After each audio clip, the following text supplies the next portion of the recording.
Bismillahirrahmanirrahim. Assalamualaikum warahmatullahi wabarakatuh.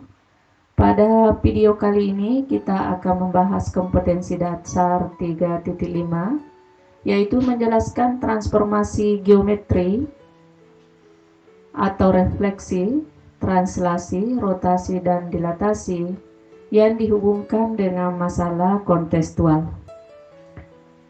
Baik, kita fokus dulu sama refleksi pada pembahasan kali ini. Nah, sebelum kita lanjut membahas lebih jauh tentang refleksi, maka kita akan membahas dulu tujuan yang harus dicapai oleh peserta didik setelah mempelajari materi ini, yaitu yang pertama, mengetahui pengertian refleksi.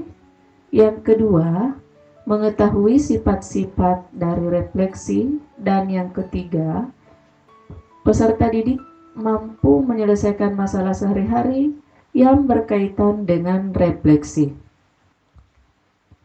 Nah, kita lanjut membahas apa yang dimaksud refleksi.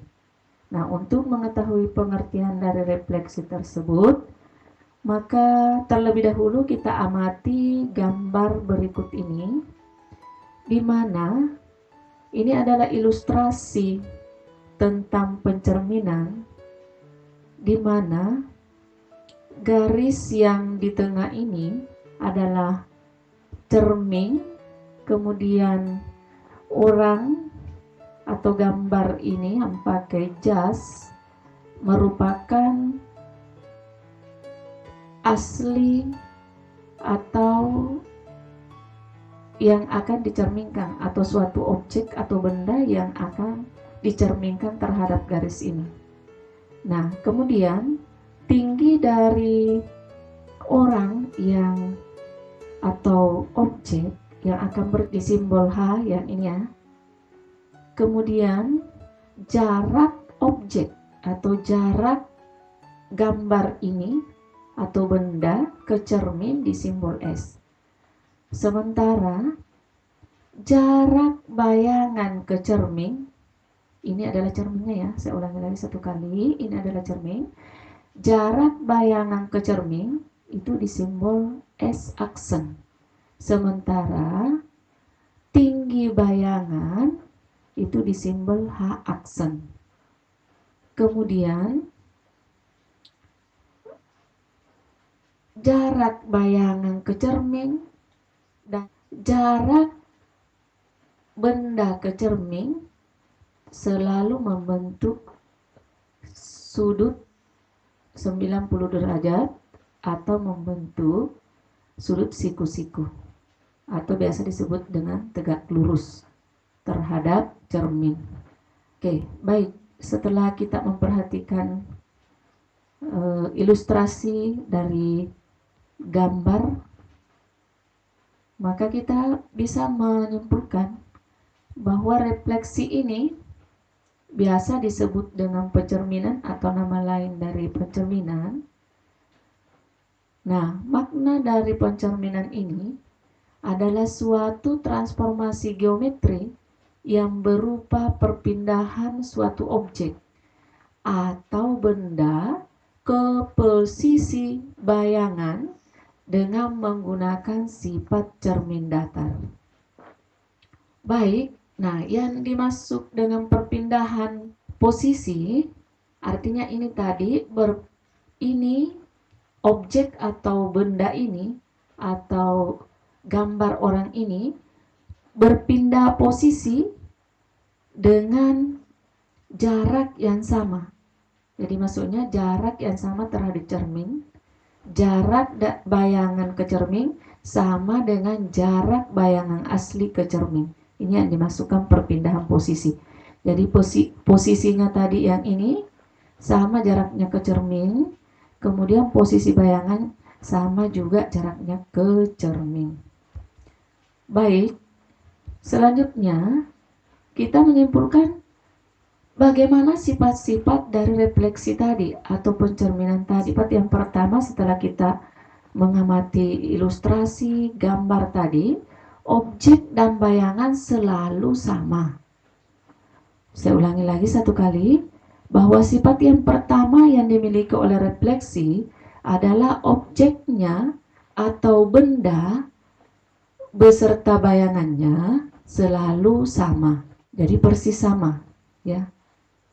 Kemudian yang kedua, jarak setiap titik pada objek selalu sama dengan jarak setiap titik pada bayangan.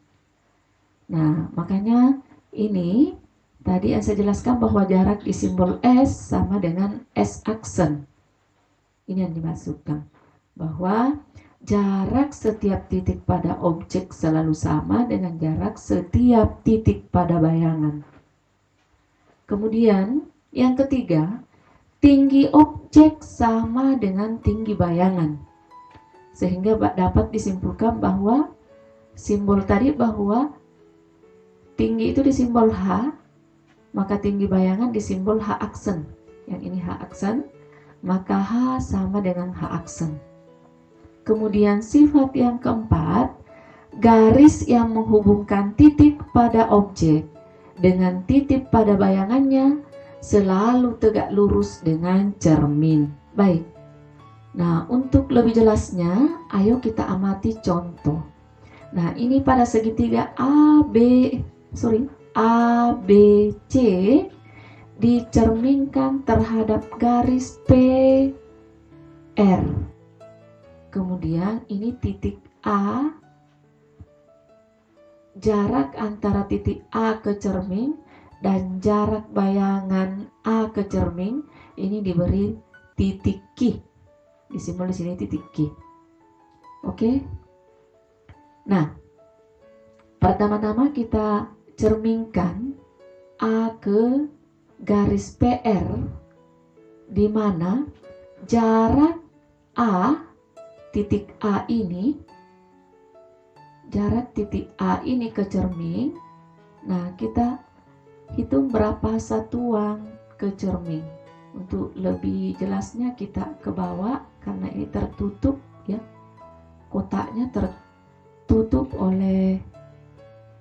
tertutup tadi oleh gambar, maka untuk lebih bagusnya kita menghitung di bawah. Jadi 1, 2 untuk C, ya.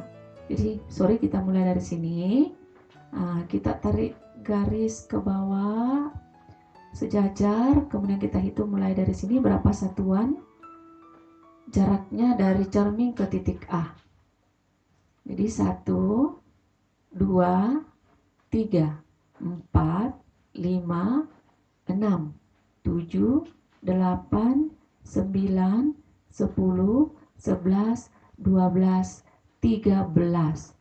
Nah, lihat ini sejajar ke atas, berarti A ini titiknya di sini ternyata 13 satuan dari cermin. Maka A ini ketika dicerminkan ke garis PR, maka kita menghitung juga bayangannya 13 satuan juga di belakang cermin sesuai dengan sifat tadi. Jadi kita hitung mulai dari sini. Karena tertutup lagi oleh gambar, maka kita ke bawah, ikuti garis sejajar ke bawah.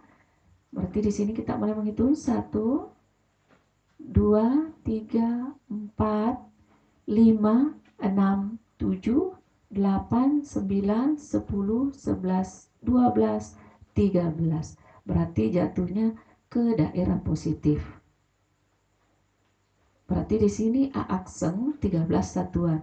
Jadi anggaplah ini sumbu Y. Kalau kita anggap sumbu Y ini, otomatis ini adalah sumbu X.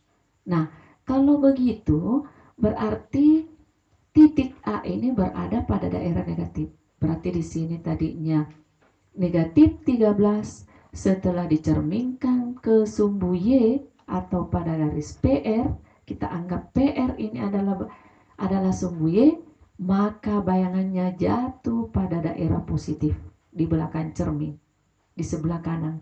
Berarti tadinya negatif 13 satuan ke kiri karena dicerminkan terhadap sumbu Y, maka dia akan jatuh di daerah positif. Berarti di sini adalah positif 13. Andaikan, atau kita misalkan ini sumbu Y. Oke, baik, untuk titik selanjutnya adalah titik B.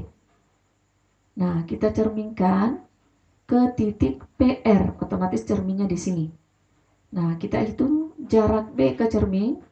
Nah, kita langsung hitung 1, 2, 3. Berarti 3 satuan dari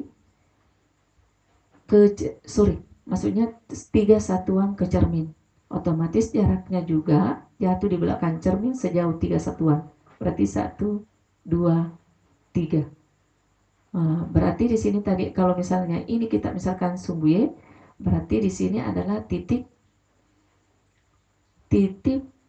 untuk Y-nya, untuk X-nya berarti dia negatif 3. Sementara untuk Y-nya kita hitung ke bawah 1, 2, 3, 4. Berarti negatif 3, negatif 4. Dicerminkan terhadap sumbu Y, maka dia akan jatuh di daerah kanan karena untuk sumbu Y-nya berada di bawah, berarti dia berada di daerah negatif untuk Y-nya, dan X-nya berada di positif. Berarti menjadi untuk X-nya tadi 3 satuan, berarti tadinya negatif 3 di sini, setelah dicerminkan dia akan berubah tanda menjadi positif 3. Sementara Y tetap, yaitu negatif 4. Tetap ya, karena Y berada di daerah bawah. Berarti di sini menjadi 3, positif 3, negatif 4. Jadi X-nya berubah tanda menjadi 3, sementara Y-nya tetap. Oke, baik, kita lanjut pada titik berikutnya, yaitu titik C dicerminkan terhadap garis PR. Kita hitung berapa satuan ke cermin. 1, 2, 3, 4, 5, 6, 7. Otomatis di sini 7 satuan, maka bayangannya jatuh di belakang cermin sejauh 7 satuan juga. 1, 2, 3, 4, 5, 6, 7. Ini untuk nilai X-nya, berarti 7 satuan. Sementara Y-nya kita hitung, bisa langsung kita hitung dari sini. 1, 2, 3, 4, 5, 6, 7. Ternyata 7 juga. Berarti di sini 7,7. Sementara di sini negatif 7. Jadi aslinya tadi adalah negatif 7,7. Jadi untuk X-nya negatif 7 dan Y-nya positif 7 karena dia di daerah atas. Nah, setelah dicerminkan, maka X-nya berubah menjadi negatif 7 menjadi positif 7. Maka titik bayangannya berada pada titik 7,7. Baik, untuk berikutnya dari contoh tadi ya dapat dilihat atau ditarik kesimpulan bahwa segitiga ABC kongruen dengan segitiga A aksen, B aksen, C aksen. Akibat dari pernyataan tersebut, maka luas segitiga ABC sama dengan luas segitiga A aksen, B aksen, C aksen, karena dia kongruen atau sama besar. Kemudian kesimpulan berikutnya, CP sama dengan C aksen P, sementara AK sama dengan A aksen Q, dan BR sama dengan B aksen R. Atau dengan kata lain, jarak titik sudut segitiga ABC ke cermin sama dengan jarak titik sudut A aksen, B aksen, C aksen ke cermin. Berikutnya, tinggi segitiga ABC sama dengan tinggi segitiga A aksen, B aksen, C aksen. Kemudian kesimpulan yang terakhir, bahwa ruas garis AA aksen, kemudian BB aksen, serta C aksen semuanya tegak lurus dengan cermin, atau cerminnya ini adalah garis PR. Oke, baik, sekian penjelasan pada pertemuan kali ini. Maka kita masuk pada sesi evaluasi. Yang pertama, diberikan suatu bola ketupat PQRS seperti pada gambar di bawah, maka tentukanlah bayangan dari bola ketupat tersebut apabila dicerminkan terhadap garis A. Yang ini yang dimaksud. Berikutnya, untuk evaluasi yang kedua, tentukan bayangan pada gambar berikut jika dicerminkan pada sumbu X. Segitiga A, B, C dicerminkan pada sumbu X, berarti ini cerminnya. Baik, berikutnya untuk sesi evaluasi yang ketiga atau yang terakhir pada pertemuan kali ini, tentukan bayangan pada gambar berikut jika dicerminkan pada sumbu Y. Jadi yang tadinya dicerminkan pada sumbu X, nah sekarang dicerminkan pada sumbu Y. Jadi cerminnya yang ini. Oke, baik, sekian pembahasan pada pertemuan kali ini. Dan saya ucapkan selamat belajar, semoga sehat selalu, amin. Fastabikul khairat. Assalamualaikum warahmatullahi wabarakatuh. Dan